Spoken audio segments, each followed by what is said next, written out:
Magandang gabi na maulan na gabi at diniklara na sa Lunes na holiday dahil sa dalawang rason. Ang unang rason ay sapagkat suna bukas. Ang pangalawang rason ay may bagyo pa, may baha pa. Yan po ang deklarasyon para bukas na anunsyo na. So ang nag-anunsyo niyan yung mga pa-style-style mag-announce si John Vic Remulla. So anyway, ang ating patalakayin sa ngayon, meron palang nag-leak na, naileak na ang desisyon ng Supreme Court patungkol sa pagbasura ng impeachment laban kay Sara Duterte. At ang sinasabi ito sa leak, although hindi perpekto, sinasabi, tama pagkasabi na si Marvic Leonin ang ponente. Na ibig sabihin ng ponente yung sumulat ng desisyon. At sinabi rin doon na at kaya lang ang mali doon parang 12-0 lang. Ang totoong boto ay 13-0. So, may pagkakamali pero ang overall ang prediction is tama ang pagka-predict na tama ang pagka-predict na si Marvic Leonin ang gumawa at ang tama ang pag-predict ng desisyon na ideklara na unconstitutional ang impeachment na reklamo laban kay Sara Duterte.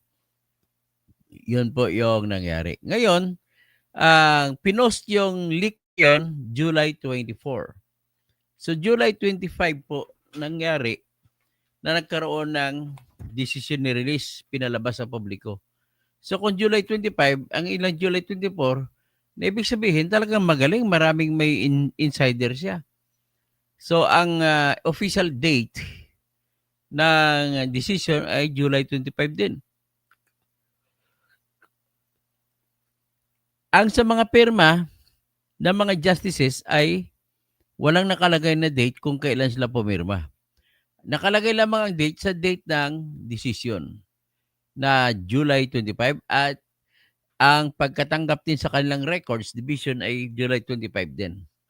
At tatanggap ito ng alas 11:29 ng umaga noong July 25. So, ibig sabihin, lumabas din ito sa kasagsagan ng baha, no? So, ibig sabihin, ang Supreme Court nagtatrabaho kahit na baha. Yan po ang ating masasabi.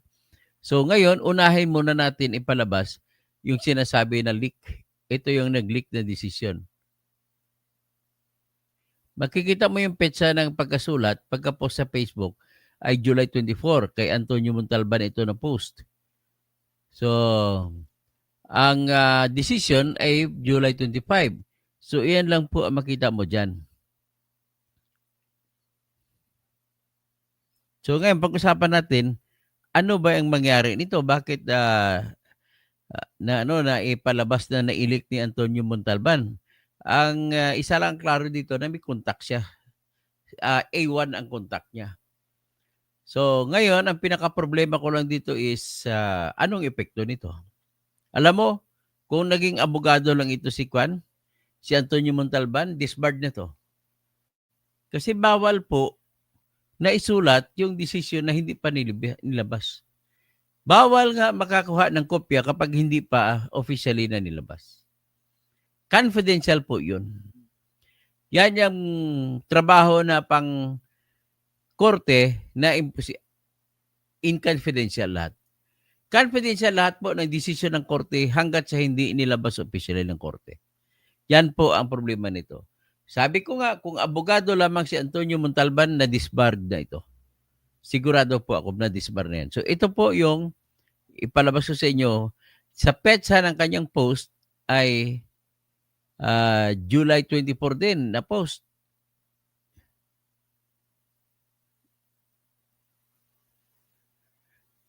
So ito. So ipalakihin ko yung post niya para mabasa nyo. So nakita ninyo? Oh, yan, July 24. Nakita ninyo yung highlight ko? July 24 na i-post. So kung July 24 na i-post, ay ang ibig lang po sabihin yan ay July 24 pa lang ay meron nang nailabas si Antonio Montalban. July 25, nilabas ang official na date of release. So ano ba yung epekto niyan? Kung ako tanongin nyo, walang epekto ito sa desisyon. Ang epekto lang sa taong nag-leak. Sigurado ako na ipa-explain ng Supreme Court ito si Antonio Montalban. Alamin sa kanya sino sa Supreme Court ang nagbigay sa kanya ng leak. Yan ang mangyari. So ngayon, pwede rin desisyonan ni Antonio Montalban, sasagutin niya hindi niya ibibigay kung sino nag-leak sa kanya. At gagamitin niya ang karapatan niya bilang vlogger o journalist sa ilalim ng Republic Act 53 na nag-uutos na hindi pwedeng persahin ang journalist o yung vlogger na magsabi kung kanino nila kinuha yung kanilang balita. In this case, hindi nga niya sasabihin, pero malamang ay ipapaliwanagin si Antonio Montalban kung sasabihin niya kung bakit hindi siya iko-contempt. Napakasiloso po ng Supreme Court pagdating po sa mga desisyon na hindi pinilabas at may nag-leak. Okay, basahin natin ha. Nakita July 24, na isulat na alas 4:11 ng hapon. O, umaga ba ito? Malamang umaga ito. O, AM. Bakit ibang post niya? Oo, kasi ang time of manner of counting ng time niya ay 400 hours, ganon. Tapos may ang isang post niya rito ay 2,115 hours. Yung pahayag ng post niya na pahayag ni Representative Leila M. De Lima. So dito naman, ibig sabihin alas 4 madaling araw ay gising na si Antonio Montalban.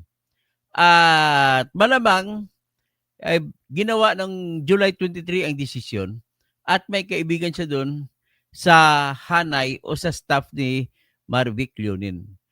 Ang desisyon po, kung hindi ako magkamali, 97 pages in all. So, tingnan natin kung ilang pages po ito. Pakita ko sa inyo yung desisyon. Ibalik ko na lang yung sulat ni Montalban. Ito po yung desisyon. Share screen. Yan ang desisyon. Yan ang kopya ng desisyon. July 25 ang petsa ng pagkatanggap sa records. At may petsa rin dito sa dulo, July 25 din. Yan ang official decision. Tapos ang sumulat si Leonin is AJ. Ibig sabihin, Senior Associate Justice. So, yan po ang decision. Ilang page ba ito? Dalhin ko sa dulo. 6.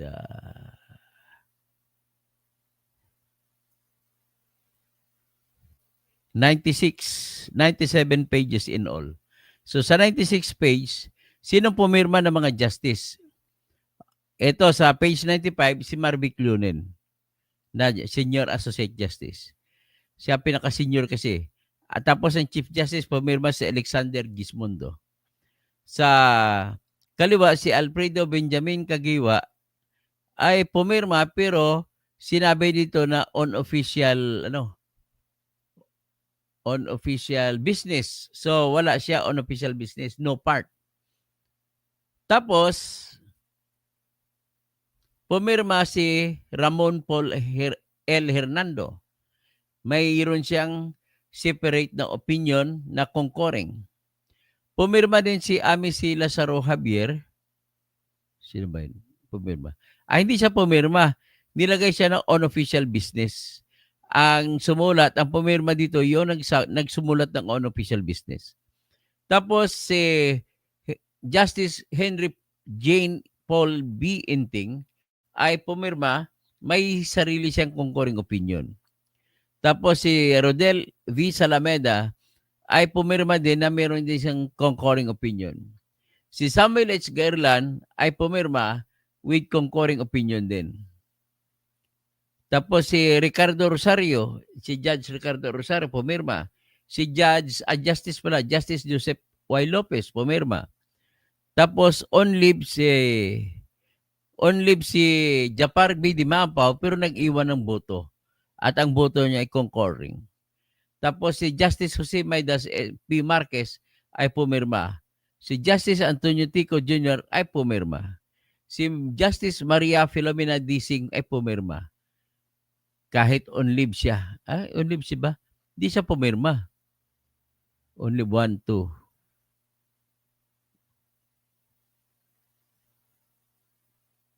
Hindi siya pumirma. So, ibig sabihin, tatlo ang on leave. So, 12, 12-0 ang boto. Hindi 13-0 as earlier reported. So, iyan po ang desisyon na kita na ninyo. So, sinabi dito sa final, accordingly, the petitions in GR numbers 278353, 278359 are partially granted. The 3 impeachment complaints filed under Article 11, Section 3.2 or Section 3, Paragraph 2 and placed in the order of business at the House of Representatives remained unacted upon and archived by the 19th Congress prior to its adjournment. They were effectively dismissed.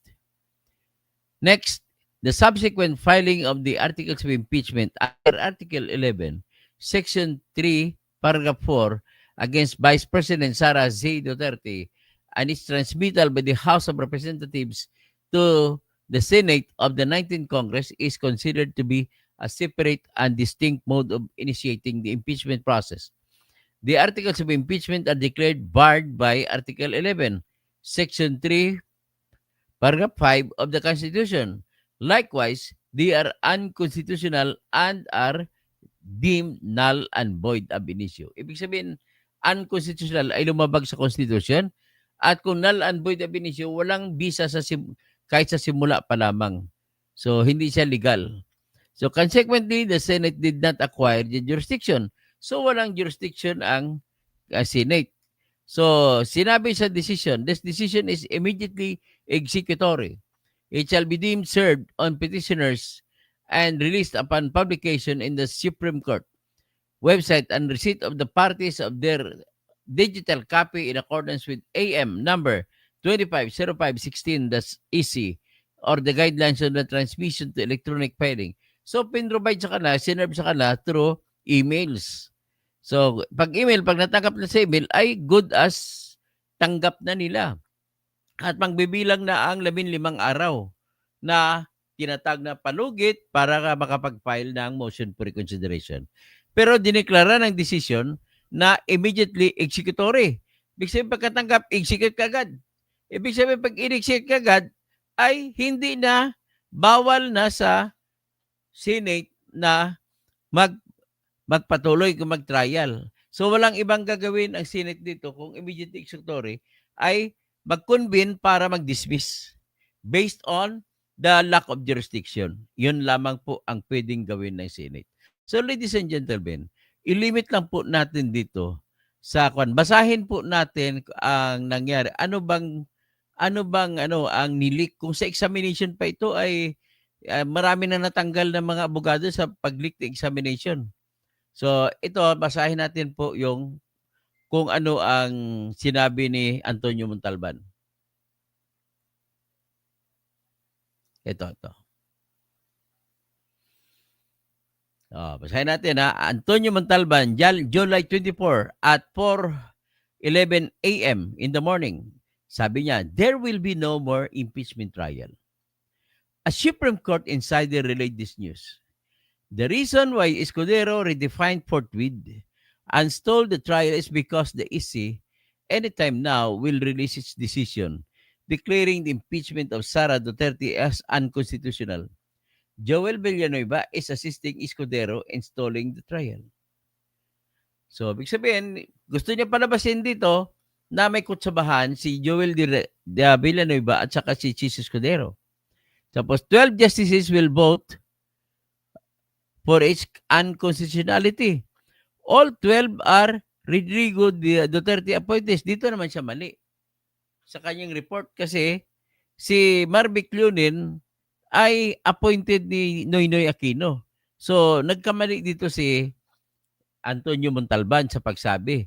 Tapos, alam mo naman, Mr. Montalban, sinulat mo pa na sinabi mo na si Leonen ang susulat ng desisyon. At kung siya susulat, dapat part siya ng 12.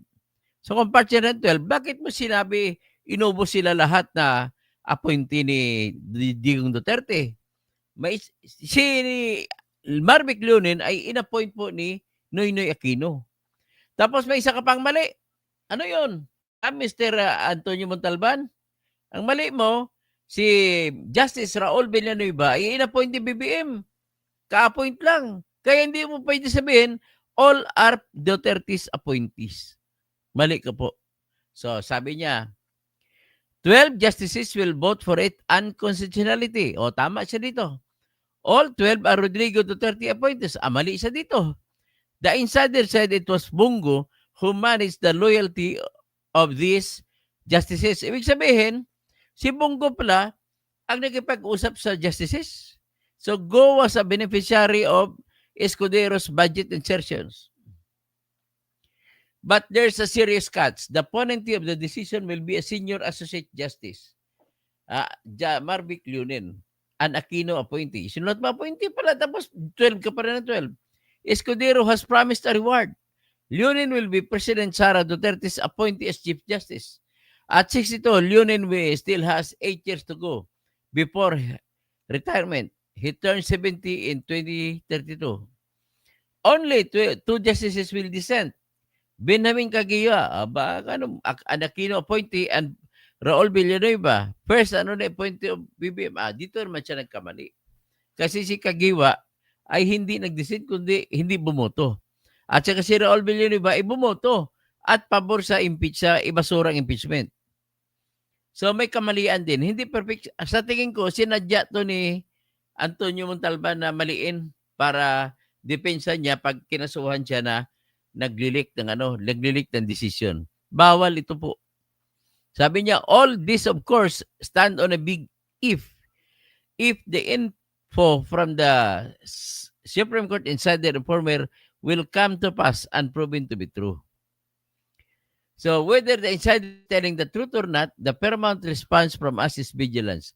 Another era of impunity may come our way. One in which the highest court of the land has become political in hyper-partisan way. Another Duterte of the worst kind will come to power in 2028. Will the Filipino public tilt towards mass indignation? Will the House initiate another impeachment complaint next year? It comes to pass, the BBM government will effectively become a lame duck. How will it respond to such a travesty of the Constitution?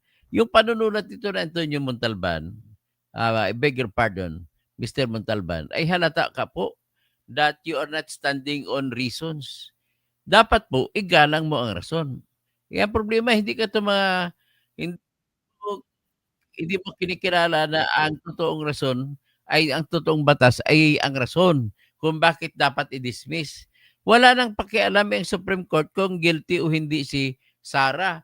In fact, sinabi nga ng Supreme Court, pwede pang isampa ulit itong kasong ito sa February 6, 2025. Malapit na. Antayin nyo na lang yun. Huwag na kayo mag-iyak-iyak dyan ng iyakan blues.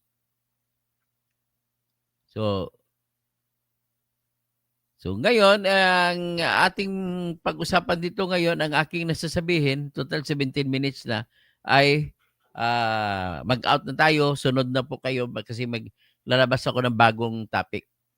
Patungkol din sa impeachment ang bagong topic natin. Tatalakayin natin kung ano ang argumento ng House of Representatives na magsasampa sila ng motion for reconsideration. So, ang problema ko lang dito, sigurado maghanda ka na, Mr. Antonio Montalban. Sigurado padalhan ka ng Supreme Court ng order, show cause order, na ipaliwanag mo bakit hindi ka paparusahan ng contempt. At malamang bibigyan ka ng fine ng 50,000 pesos. Lacto papi, the Supreme Court's decision are considered part of the law of the land. hindi ang HOR o tama, wala naman natang question diyan. Kasi ikuhan ko na lang, ang sinabi ni Lacto, Papi, ay i-anunsyo ko lang na isang edukasyon, lahat po na desisyon ng Supreme Court sa mga kaso, basta patungkol sa mga issue na pinagbuto-butuhan nila, ang desisyon na diyan ay magiging kasama sa mga batas natin sa Pilipinas. Okay? Tapos si Raul Salazar, tapos na si Tamba. Say your game is a scam shame. I agree it will be a miracle if Tambe retains House Speakership with the easy decision. Can't wait for the GAA decision. It will be the nail. Dapat yung GAA ay banata na para matanggal si Tambe na magiging speaker. I am supporting the speakership bid of Toby Tiangco kasi mas honest pa yung lalaki, ang tao. Kumpara kay RB Benitez na isa na namang gambling giant. Gambling king niya si RB Benitez sa Bacolod. Tapos si Love TV Patrol, impeachment versus devil. Rodi Rabi, magandang gabi po, Pastor. Pagaw Baker, Naim Bagarabi, Tirador, Dr. Engineer Toto Kausing, basta usaping batas, malaki ang simpatiya ko sa salamat po.